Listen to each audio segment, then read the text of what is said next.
Hello guys, I am Leleti and welcome back to my channel. Today we will be arranging these shoes. This is the state of my shoes. I got these two shoe racks that I intend to use for both my shoes and my bags, and I'm hoping to clean up this space that has become just so cluttered and unsightly. In my defense though, it has not always been this cluttered, but you know the way we do things, you wash them and then you come and throw them here, and then alas, the room is almost full of shoes. So I will first try to sort them out because some are very worn out, like these ones, and there are others that I have hardly worn. So I'll try to sort them and only arrange the ones that I am currently using. So while we are doing this, I wanted to talk about miscellaneous expenses. So what are miscellaneous expenses? Well, these are exactly that, expenses that you don't even know what they are. Like, they do not fit in any category. Like, if you were to define the term, it is a term used to define and cover costs that typically do not fit within specific categories or account ledgers. So while we are doing our budgets, there are some tiny bits of expenditure that we do not allocate to any specific category or account, and so we just classify it as general expenses or miscellaneous expenses.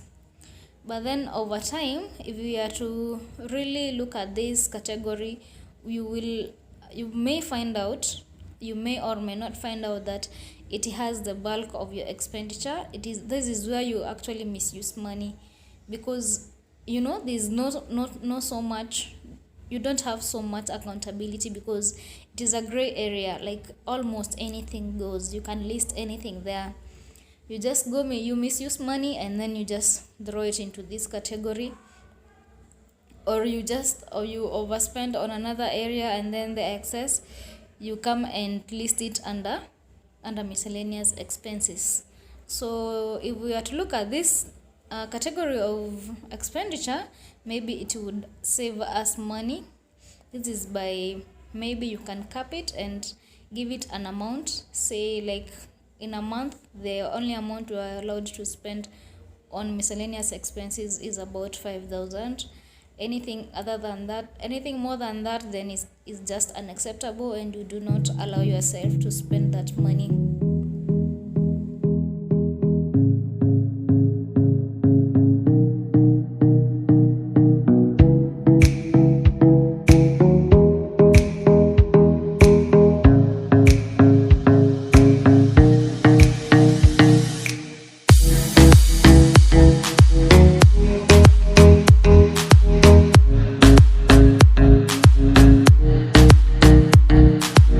If you can, and when you can, maybe you can take time and interrogate your miscellaneous expenses category.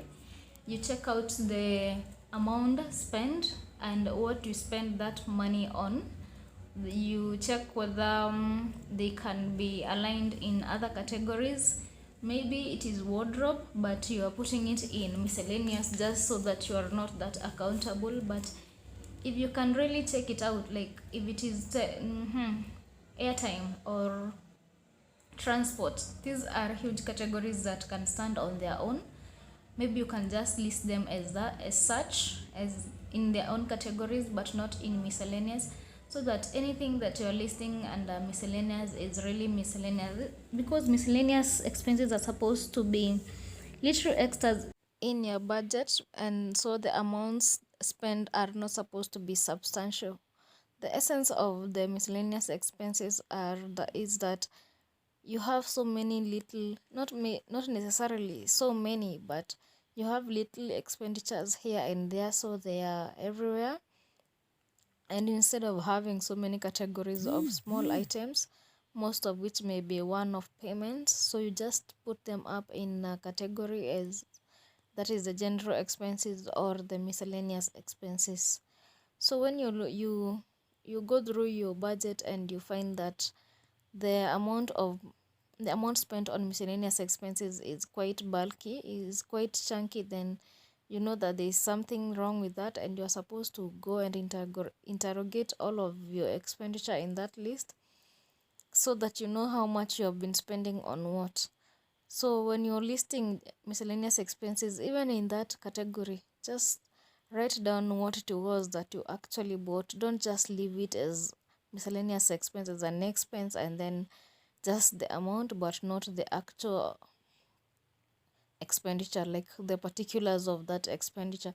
What did you buy? So that when you're going back through your budget, you also know what you were doing, and then you know whether or not it's supposed to be there, so you know whether it is in the right category or not. So back to the shoes, I have arranged most of them in the shoe rack, the ones that we mostly use, and the shoe polish. Then there are those that I will need to throw away, and then there's this basket that I got from Lele's Craft.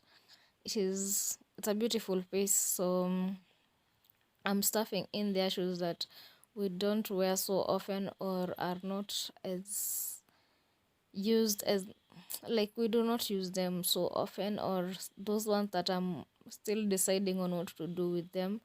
I am putting them there so that I don't have so much of them on the lying around on the floor, so that the place is also decent looking.